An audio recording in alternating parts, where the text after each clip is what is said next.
안녕하세요. 부처님을 생각하면서 부처님을 알아차리면서 부처님을 느끼면서 이제 하루를 시작을 합니다. 그런데 부처님이 어떻게 생겼을까요? 부처님의 모습은 어떠할까요? 거기에 대해서 한번 생각해 봅니다. 부처님의 모습, 어떤 것이 부처님의 모습일까? 이렇게 생각해 봅니다. 그렇다면은 부처님은 모습이 없습니다. 왜냐하면은 모든 한계를 벗어나신 분이기 때문에 우리 인간이라는 이러한 조건 속에 갇힌 분이 아니다 이거죠. 그렇기 때문에 모습이 없습니다. 그런데 또한 모든 한계를 벗어났기 때문에 모든 모습으로도 나타날 수 있습니다. 우리에게는 우리의 모습으로 나타날 수가 있습니다. 그래서 그 부처님, 우리에게 나타난 이러한 모습을 화신이라고 말합니다. 응화신, 우리에게 응해서 나타난 모습이다. 이렇게 말하죠. 그러면은 왜 모습이 없느냐 얘기에 대해 가지고 한번 살펴보겠습니다. 그것은 이 세상의 존재하는 형식이 바로 그러하기 때문입니다. 우선 우리가 삼계라고 이야기하지요. 삼계, 욕계, 색계, 무색계. 욕, 바로 충동, 욕심, 뭔가 대상을 향한 의지, 그런 것을 바탕으로 한 세상. 색계, 아름다운 물질의 세상. 무색계, 물질을 넘어선 세상. 이렇게 구분을 하지요. 그러면은 색계부터를 이제 선정의 세계라고 말합니다. 색계의 세상, 그 아름다운 물질의 세상. 그것이 초선, 이선, 삼선, 사선이죠. 선정의 세계는 뭐냐? 대상을 찾아서 헤매는 이런 욕심의 영역을 벗어났다. 그죠? 그러니까 무슨 말이겠어요? 거기서는 둘이 아닌 하나의 세상입니다. 하나의 세상이기 때문에 특정된 모습을 가질 수가 없지요. 상대적인 것을 벗어났습니다. 바꾸어 말하면은 욕계의 세상은 대상을 향하는 그런 의지, 상대방을 의식하는 이런 것이 있기 때문에 상대적인 세계입니다. 그러다가 보니 거기에는 모든 게 대칭적으로 되어 있습니다. 남자가 있으면 여자가 있고, 그죠? 아름다운 모습이 있으면은 아름답지 않은 것이 있고, 그래서 둘의 사이에 구별이 되어야 되는 세상. 이것이 욕계입니다.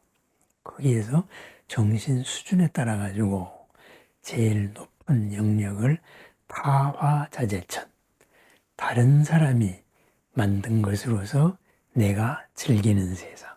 바꾸어 말하면은 내가 만든 것이 다른 사람에 의해 가지고 즐김을 받아야 나의 존재 가치가 인정받는 세상. 바로 이타의 극치에 해당되는 세상이 되겠죠. 그러한 천신입니다. 욕계 하늘의 가장 6번째죠. 제일 높은 곳입니다.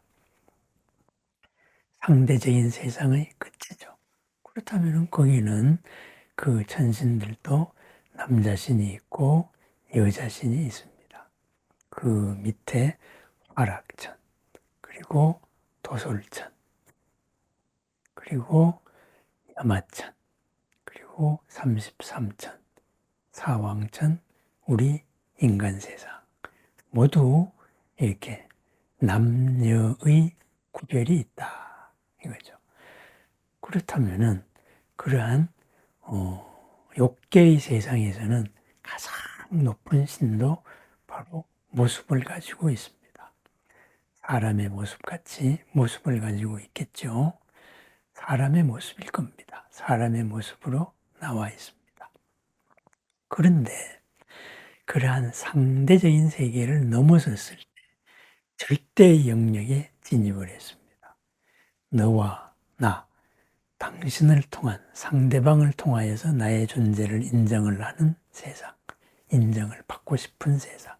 그래서 우리가 인정받는 병에 걸려 있는지도 모릅니다. 그죠? 이러한 또 악마, 우리가 파순이라 그러죠. 악마의 총대장도 바로 욕계의 맨 위쪽 하화자재천에 있습니다.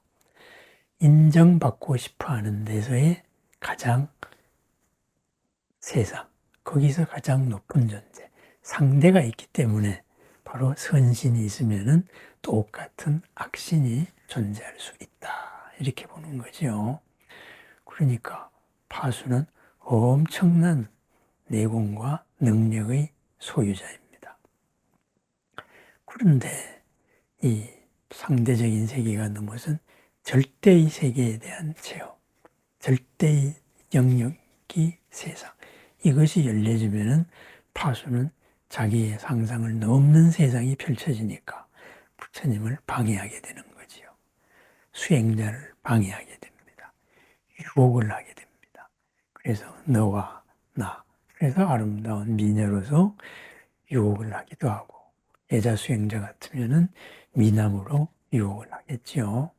권력이나 이런 걸로 유혹을 하는, 이랬습니다.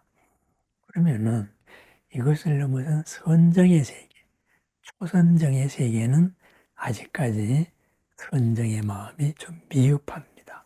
그러다가 보니 초선정의 세계, 절대 영역을 경험했지만은 아직까지 미세하게 너나라는 흔적이 남아 있습니다.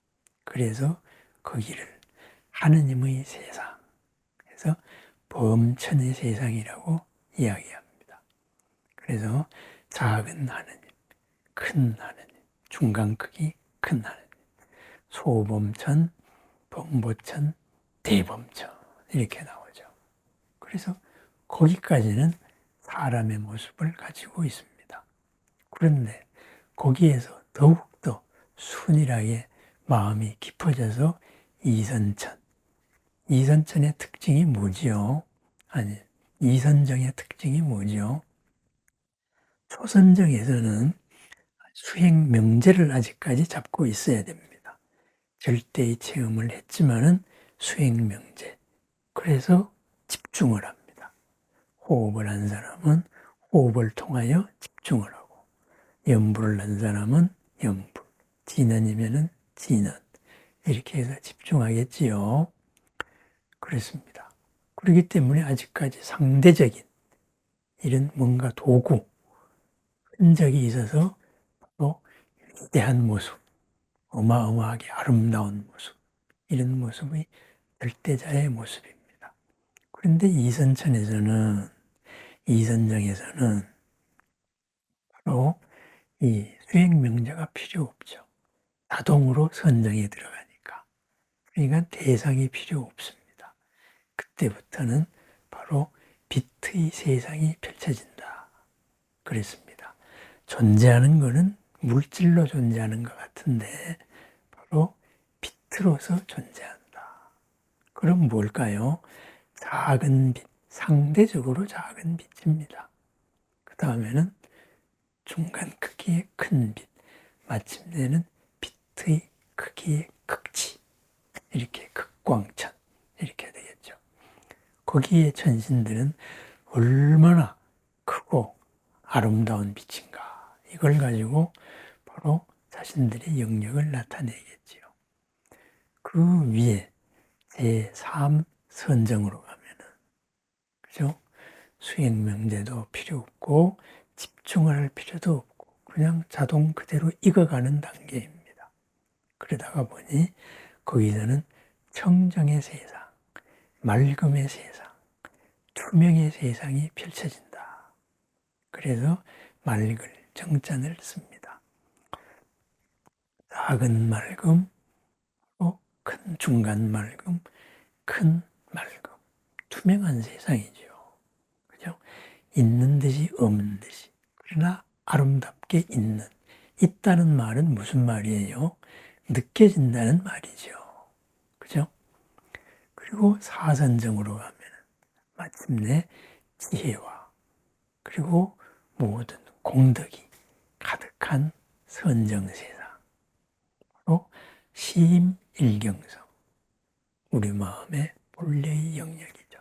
부처님도 사선정에서 깨달으셨고 사선정에서 임명을 했지요. 임멸을 하셨지요.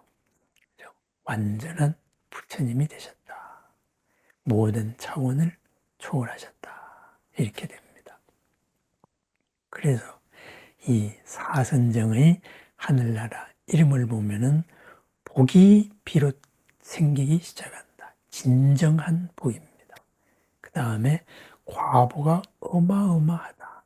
광과천 이런 식으로 되고 무운천 바로 형상의 흔적조차 없다. 구름의 흔적조차 없다. 바로 이런 하늘이 펼쳐집니다. 그 다음에 여러 가지 하늘이 있습니다. 이렇게 사왕천에서부터 쫙 펼쳐지는 하늘입니다. 그 다음에 무색계, 거기에서는 선정과 그죠? 깨어 있음을 넘어서서 선정에 치우쳤을 때, 정신세계에만 치우쳤을 때 나타나는 세상입니다. 그죠? 거기는 공간의 끝이 없고 알미 있는 듯 없는 듯 하고 마침내 그 알미 있느냐 없느냐 그 자체도 모를 정도의 미세한 정신의 영역 이런 게 되겠죠. 만약에 무색계 선정에 빠지면 어떻게 될까요? 그 다음에는 멸진정에 이르게 되죠. 죽었다가 깨어날 수도 있습니다. 남이 볼 때는 죽었는데 본인은 그 상태에 머물다가 깨어나는. 이래서 계율이 생긴 이야기에 보면은 이런 멸진정에 대한 얘기도 나옵니다. 어떤 스님을 이쪽 편에서 모욕을 했다 해서 매를 폭력을 가했습니다. 그랬더니만은 그 폭력에서 멸진정의 상태로 들었습니다. 그랬더니 죽었구나 해서 돌아갔습니다. 다 돌아간 다음에 멸진정에서 깨어나서 바로 본래의 거처로 돌아오니, 그죠? 아니, 어떤 일로 이런 일이 있었습니까? 스님 몸이 왜 이랬습니까? 그래서 이러이러한 일이 있었다 하니까는 그때 생긴 계율이 있죠. 바로 어떠어떠 할 때에는 어떠어떠 하지 말아라. 바로 그런 일화도 있습니다. 어쨌든 그것이 우리들의 수행에 따른 우리들의 존재하는 양식입니다. 요즘식으로 말하면 뭘까요? 차원이죠. 존재의 차원이 그렇다. 바로 그렇습니다. 그런데 이 무색계 선정이 우리 깨달음의 목표가 아닙니다. 그죠? 왜? 부처님께서는 사선정, 그죠? 선정과 흔들림 없는 순수한 한 마음과 그리고 깨어있는 이 관찰, 지혜, 이것이 하나로 된 거기에서 깨달음을 얻으셨고 깨달음에 이르셨고 완전한 열반에 드셨기 때문입니다. 어떻게 아느냐? 부처님께서 입장하셨을 때 하늘 눈을 가진 아나율존자, 아니루타 존자도 장님이었습니다. 아니루타 존자에게 사람들이 물었습니다. 부처님께서 지금 어떠하십니까? 그랬을 때 아니루타 존자가 부처님의 지금 단계를 하나하나 마음의 눈으로 보시고 설명을 하셨지요. 그래서 무색계 선정까지 갔다가 다시 이렇게 제4선정에 오셨습니다. 제4선정에서 이제 완전한 열반에 드셨습니다. 이렇게 안하율존자가 선언을 합니다. 그래서 부처님께서는 완전한 열반, 완전한 깨달음, 영원한 깨달음, 이 몸의 한계를 벗어난 깨달음, 법신의 존재가 되신 겁니다. 사선정에서 열반에 드셨기 때문에 사선정의 세계를 우리에게 펼쳐낼 수가 있습니다. 무한한 복을 펼쳐낼 수 있고 무한한 과보를 펼쳐낼 수 있고 청정하게 맑은 이러한 경지, 이것을 펼쳐낼 수 있습니다. 그러한 것으로서 이르게 되면은 그러한 결과에 도달하게 된다 이거죠. 그러면은 부처님의 모습은 어떠한 모습인가요? 없는 거죠. 그죠? 우리들의 생각, 바로 상대적인 거, 대상을 통해서 내가 확인되는, 대상과의 관계 속에서 내가 나의 삶이 이루어지는 욕계의 시선이거든요. 욕계의 눈으로 볼 때 이런 이제 색계의 극치, 모든 차원을 초월한 차원이 비롯되는 곳으로 간 그 세계를 짐작할 수가 없지요. 그래서 우리가 느낄 수 있는 것은 어디까지냐? 또 초선정의 아름다운 모습, 어마무시하게 큰 모습, 의상이 낙산사, 바로 낙산에서 보았다는 동해 바다보다 더 큰 관세음의 모습, 바로 그런 초선정의 모습입니다. 우리가 초선정의 선신들, 절대자라고 말하죠. 그죠? 상대적인 세상을 넘었으면서도 아직까지 상대적인 세상에 흔적이 있다가 보니까 스스로를 절대자라고 말합니다. 착각을 하는 거죠. 우리 불법의 길을, 바른 길을 걷지 않은 초선정의 신들은, 초선정의 신들이 왜 스스로를 창조자 그리고 절대자라고 생각하는가? 그것은 또 시간을 따로 갖겠습니다. 어쨌든 그러한 모습의 부처님을 생각할 수도 있고, 또 이선정, 아름다운 빛, 그죠? 빛의 세상이죠. 거기까지는 우리가 느낄 수가 있습니다. 그런데 삼선정, 그죠? 맑음의 세상, 청정의 세상, 투명함의 세상, 거기는 우리가 상상을 할 수 없는 영역입니다. 맛을 봐야 알 수 있는 영역이기 때문입니다. 그래서 우리가 느낄 수 있는 부처님의 모습, 볼 수 있는 부처님의 모습은 초선의 형상의 모습, 어마무시한 형상의 모습, 이선정의 그러한 빛의 모습을 느낄 수가 있습니다. 그래서 빛의 모습에 집중을 하자, 빛에 느끼자, 이렇게 제가 말씀을 드립니다. 부처님 근본탑이나 초기에 부처님에 대한 여러 가지 흔적을 그렸을 때 거기에는 부처님의 형상이 없습니다. 부처님의 깨달음을 상징하는 그러한 이제 상징물들이 있었지요. 그러다가 나중에 간다라 지방에서 우리들의 자신들의 모습을 닮은 이런 부처님을 조성하기 시작했지요.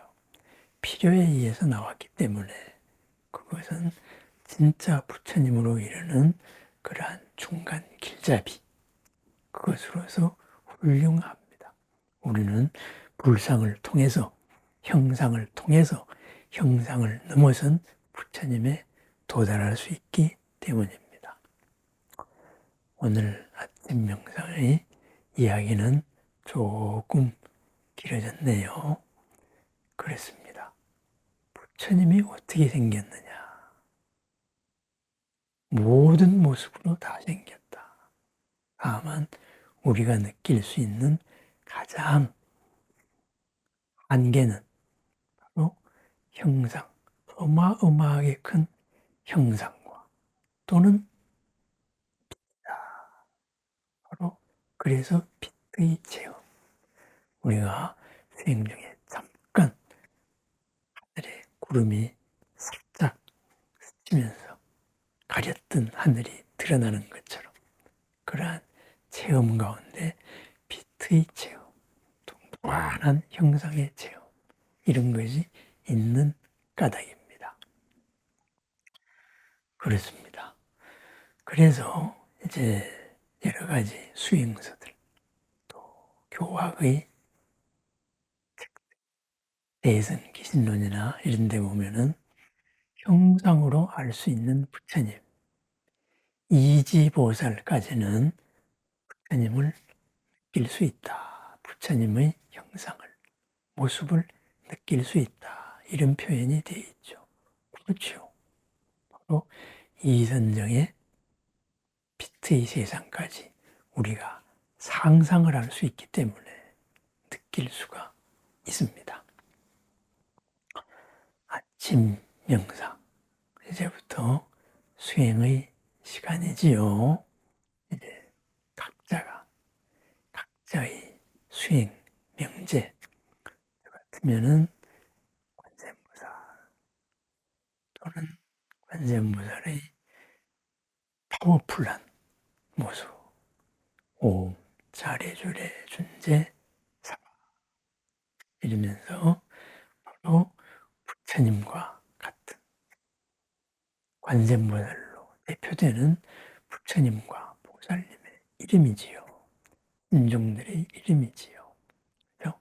그렇게 해서 집중을 합니다. 호흡을 그리고 눈을 감는 것도 좋습니다. 밑으로 시선을 내리면은 힘에 빠지기 쉬우니까 약간 시선을 15도 정도로 올리기도 하고 눈을 감은 상태에서 제3의 눈,